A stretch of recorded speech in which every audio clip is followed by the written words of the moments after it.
All right, let's review Dark Valley, the July 1941 turn, or the second turn. Um, yeah, the Germans, they blow it wide open. The attacks have started down here. When the Russians got their move, I had to get them off that line because these guys were just they would go backdoor on them because I can't see really two things. One, I can't see the Russians stopping them from taking Kiev. Now, granted, I guess reinforcements this turn might change that depending on, actually they'll probably get a bunch of reinforcements right there. They got two stacks coming in. And Germans really don't get nothing but an Italian unit and something else. I'm still managing to hang on to these guys' supply status because of that link there. These guys are still out of supply. Not isolated because they can use each other to bounce through there.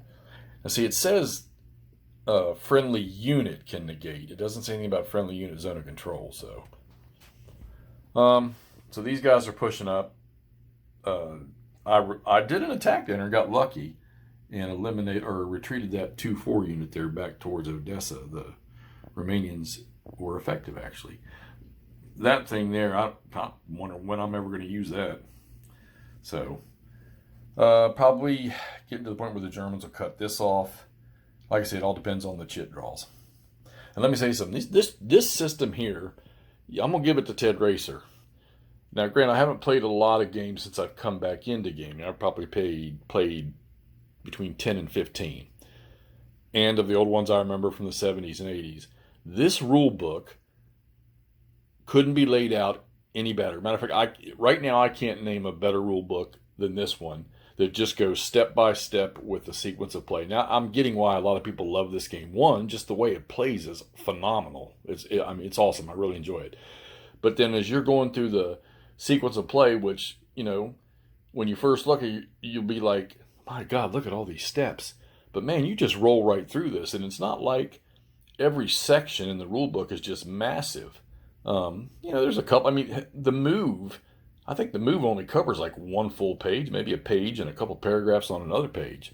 The system is just not difficult, and it seems to be extremely efficient and effective and resembling what the fight was like. So, all right, let's get on with that. I've rambled.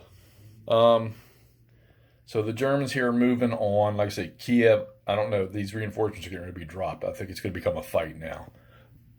You see the line out in front of Smolensk here? Vitebsk and Smolensk.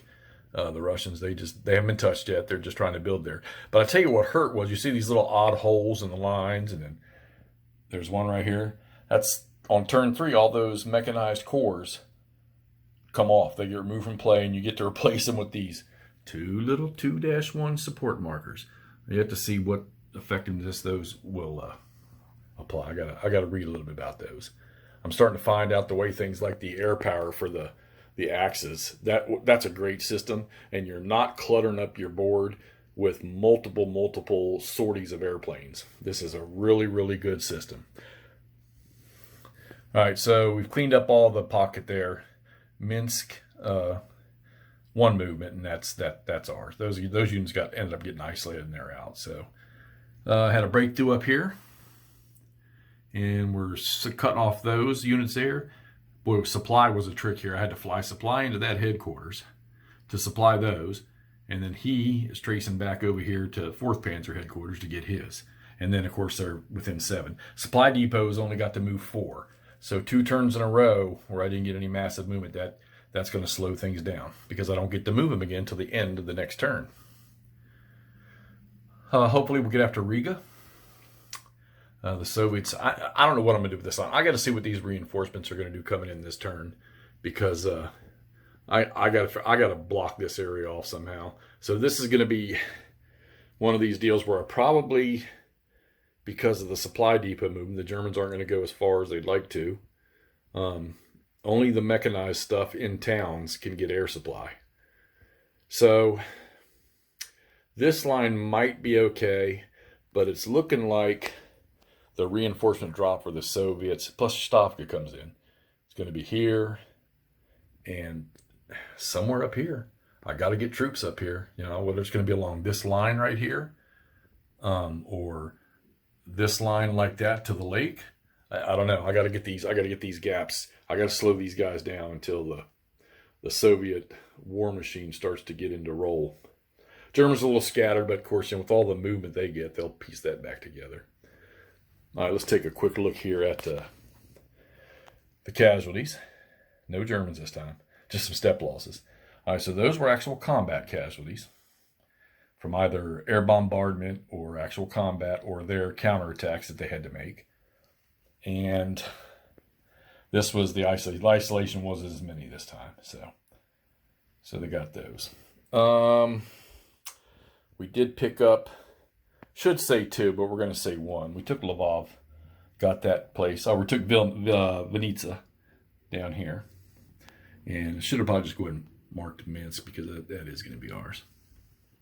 All right, so we're going to be starting the August 1941 turn. Any comments or suggestions, drop it in there. Let me know what I'm missing or if I'm doing something wrong. And if you like it, hey, click like. If you want to continue to catch these updates, then click subscribe and you'll get them. All right, talk to you after the August 41 turn.